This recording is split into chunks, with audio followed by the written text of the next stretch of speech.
আমরা note of dissent খুব বেশি বিষয়ে দেইনি, দুই একটা বিষয়ে আমরা নোট অফ ডিসেন্ট দিচ্ছি এবং সেটাও প্রসিডিউরাল।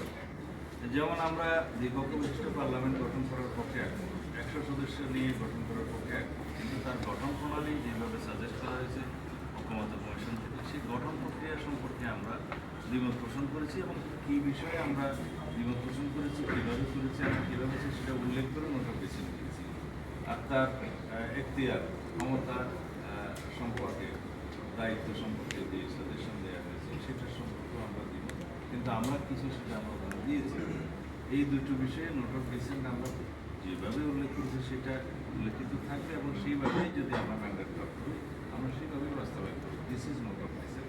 এটা নোট অফ ডিসেন্ট এইরকম না যে ঠিক আছে এখানে আমরা একমাত্র নয় আমাদের নোট অফ ডিসেন্ট থাকবে, সেরকম নয়। আরেকটা বিষয় যেটা বলছিলেন যে সংবিধান যেহেতু স্থগিত নেই, কোনো অংশ স্থগিত নেই, তাহলে যদি এখন যদি এই বিতর্ক আসে যে সংবিধান